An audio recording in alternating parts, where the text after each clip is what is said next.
चिड़िया अपने छोटे से घर में अपने बच्चे कुकू और गुड़िया के साथ रहती थी। चिड़िया का एक आम का वृक्ष था। बच्चों, आप दोनों घर पे ही रहें, मैं आम के पेड़ से आम लेकर आती हूँ। नहीं मम्मा, हम अपने आम के पेड़ के पास हम भी जाएंगे। हाँ मम्मा, हम भी चलेंगे आपके साथ। फिर चिड़िया कुकू और गुड़िया को साथ लेकर अपने आम के पेड़ पर चली जाती है। कुकू और गुड़िया, यही है हमारा आम का पेड़। तब मम्मा, हम इस पे से आम खा सकते हैं? हाँ बेटा, जब अपना ही है तो डरना क्या। फिर वो दोनों आम खाने लगते हैं। मम्मा, ये आम तो बहुत स्वादिष्ट है। वाह वाह, मजा ही आ गया आम खाकर। हाँ मम्मा, सच में ये आम बहुत स्वादिष्ट है। ऐसे वो दोनों आम खा लेते हैं। बच्चों चलें, अब हम घर जाते हैं। चिड़िया एक आम तोड़ लेती है और अपने बच्चों को साथ लेकर घर चली जाती है। मम्मा, अब हम हर रोज आपके साथ आम के पेड़ के पास जाएंगे। फिर अगले दिन कुकू को बुखार आ जाता है। मम्मा, न जाने क्यों मेरा शरीर गर्म सा लग रहा है। फिर चिड़िया कुकू का शरीर छूकर देखती है। कुकू बेटा, आपको तो तेज बुखार है, मैं अभी बुलबुल से दवा लेकर आती हूँ। फिर चिड़िया बुलबुल के पास दवा लेने चली जाती है। बुलबुल बुलबुल, मेरे बेटे को तेज बुखार है, उसके लिए दवा दे दो। चिड़िया, आप ये दवा ले जाएं और इसमें से 2 कतरे सुबह और 2 कतरे शाम को पिला देना। फिर चिड़िया वो दवा लेकर आती है और कुकू को 2 कतरे पिला देती है। थोड़ी देर बाद कुकू का बुखार ठीक हो जाता है।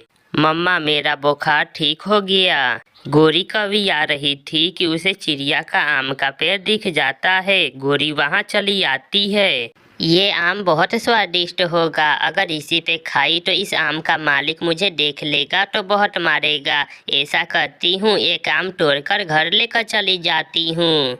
ऐसा सोचकर गोरी एक आम तोड़ती है और लेकर घर चली जाती है। गोरी, तुमने ये आम कहाँ से लाई हो? मैं आ रही थी तो रास्ते में मुझे ये आम मिल गया, अगर खाना है तो जल्दी से आ जाओ। फिर गोरी और कालू वो आम खा लेते हैं। गोरी, ये आम तो बहुत स्वादिष्ट था। हाँ कालू, ये आम बहुत मीठा है। फिर चिड़िया आम के पेड़ के पास जाती है। यहाँ से आम तोड़ा हुआ है, ये कौन कर सकता है? फिर वहाँ से मिठू गुजरता है। चिड़िया उसे आवाज देती है, मिठू मिठू, मेरी बात सुनो। मिठू वहाँ आ जाता है। चिड़िया, क्या हुआ, क्या बात है? मिठू, न जाने कौन मेरे पेड़ से आम तोड़ा है, क्या तुमने उसे देखा? नहीं चिड़िया, कोई भूखा पक्षी तोड़ा होगा। मिठू वहाँ से चला जाता है। चिड़िया भी आम लेकर घर चली जाती है। कुकू और गोरी, आप आम खा लें। फिर वो दोनों आम खा लेते हैं। फिर अगले दिन गोरी ऐसा ही करती है। इस बार गोरी एक नहीं बल्कि 2 आम तोड़कर घर लेकर चली जाती है। गोरी, क्या आज रास्ते में तुम्हें 2 आम मिल गए? पहले आम खा लो, उसके बाद बताती हूँ। फिर गोरी और कालू मजे मजे से वो आम खा लेते हैं। बताओ गोरी, कहाँ से लाती हो तुम आम? कालू, पहाड़ों के पास एक आम का पेड़ है, उस पे बहुत पके पके आम है, मैं जब भी जाती हूँ वहाँ कोई रहता ही नहीं है। तो गोरी, कल मैं जाऊँगा आम लाने और तुम्हारे लिए भी लेते आऊँगा। फिर चिड़िया जब आम के पेड़ के पास जाती है तो आज भी आम तोड़ा हुआ देखकर चिड़िया बहुत गुस्सा होती है। ये कौन मेरे आम के पेड़ से हर रोज आम तोड़ रहा है, कल मैं उसे छोड़ूंगी नहीं। चिड़िया घर चली जाती है। क्या हुआ है मम्मा, आप बहुत परेशान लग रही हैं। बेटी, न जाने कौन हमारे आम के पेड़ से हर रोज आम तोड़ रहा है। मम्मा, वो जरूर कोई बुरा पक्षी होगा। हाँ बेटा, कल मैं उसे सबक सिखा कर रहूंगी।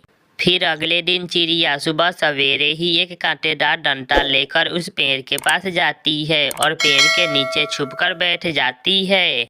आ जाओ पक्षी, देखती हूँ वो है कौन। फिर कालू तेजी में उड़ता हुआ आता है और चिड़िया के आम के ऊपर बैठ जाता है।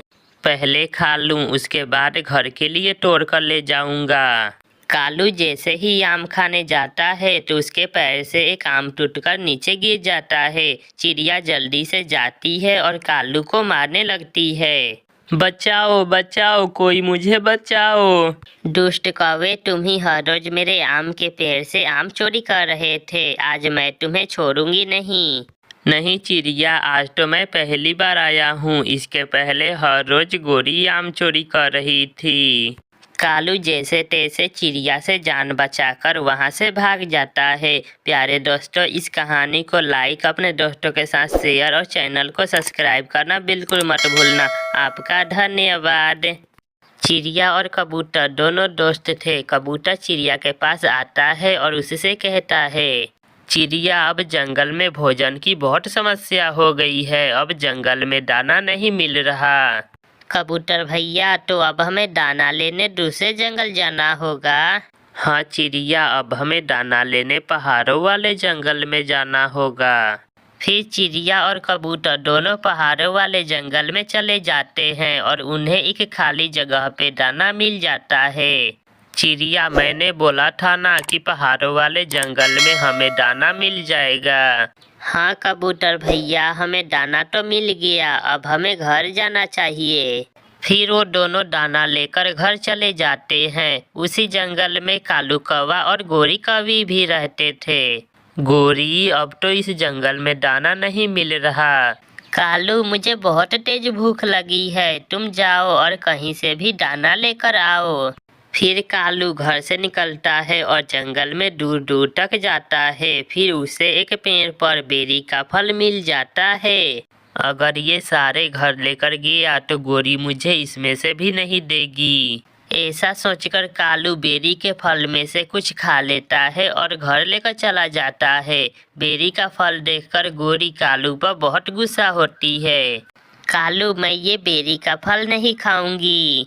क्या करूँ गोरी, पूरा जंगल घूमने के बाद मुझे बस यही मिला।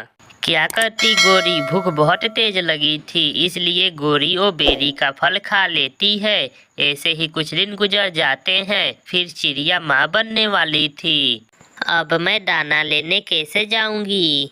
फिर चिड़िया के पास कबूतर आ जाता है। चिड़िया, चले दाना लेने। नहीं कबूतर भैया, अब मैं दूर दाना लेने नहीं जा सकती।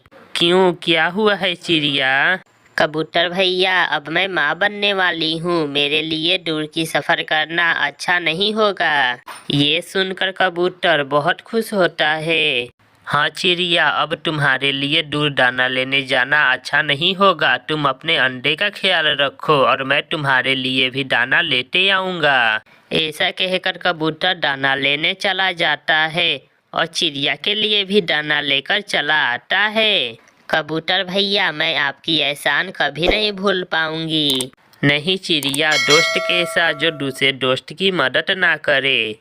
ऐसा कहकर कबूतर वहां से चला जाता है। फिर एक दिन चिड़िया के घोंसले में एक अंडा दिखाई देने लगता है। ये देखकर चिड़िया बहुत खुश थी। जब इस अंडे से बच्चा बाहर आएगा तो मैं उसे बहुत सारा प्यार दूंगी। कबूतर भी वहां आ जाता है। कबूतर भैया, अब मैं भी चलूंगी दाना लेने। नहीं चिड़िया, तुम अभी अपने अंडे का ध्यान रखो। नहीं कबूतर भैया, मैं ऐसे बैठकर कितने दिन तक दूसरों का लाया हुआ दाना खाऊंगी। कबूतर के माना करने के बाद भी चिड़िया नहीं मानती और वो दाना लेने चली जाती है। अब तो इस जंगल में कुछ भी नहीं मिल रहा। अब मैं दाना लेने कहाँ जाऊँ? हाँ, एक बार और इस जंगल में देखता हूँ, क्या पता कुछ मिल जाए। कौवा उड़ता है और चिड़िया के घोंसले की तरफ जाता है। चिड़िया के घोंसले में एक अंडा देखकर कौवा वहाँ चला जाता है। अगर इस अंडे को पी लूँ तो 2 दिन तक मुझे भूख नहीं लगेगा। ऐसा सोचकर कौवा वो अंडा उठाता है और वहाँ से उड़ जाता है। चिड़िया और कबूतर जब वापिस आते हैं तो चिड़िया अपने घोंसले में अंडा ना देखकर वो रोने लग जाती है। मेरा मेरा अंडा कौन ले जा सकता है? चिड़िया, हमें समय नहीं गंवाना चाहिए, हमें जल्द वो अंडा खोजना होगा। फिर वो दोनों अंडे की तलाश में निकलते हैं। कबूतर को रास्ते में एक बूढ़ी फक्ता मिलती है। माँ जी, किसी पक्षी को अंडे ले जाते हुए देखा आपने? हाँ, एक कौवा एक अंडा लेकर जा रहा था इस तरफ। फिर कबूतर जल्दी से उस तरफ जाता है। कौवा एक पेड़ पर उस अंडे को लेकर बैठा हुआ था। कबूतर जाता है और पंजे से मारकर कौवे के ऊपर बैठ जाता है। दुष्ट कौवे, दूसरे किसी के अंडे खाने में तुम्हें जरा सी भी दया नहीं आती। मुझे माफ कर दो, मैं फिर कभी ऐसी गलती नहीं करूँगा। चिड़िया भी वहां आ जाती है। अपने अंडे को सुरक्षित देखकर चिड़िया की जान में जान आती है। जालिम कौवे, मेरे अंडे ने तुम्हारा क्या बिगाड़ा था जो तुम इसे खाने के लिए लाए। फिर वो दोनों कौवे को मारने लगते हैं और अंडे लेकर वहां से चले जाते हैं। प्यारे दोस्तों, इस कहानी को लाइक, अपने दोस्तों के साथ शेयर और चैनल को सब्सक्राइब करना बिल्कुल मत भूलना। आपका धन्यवाद।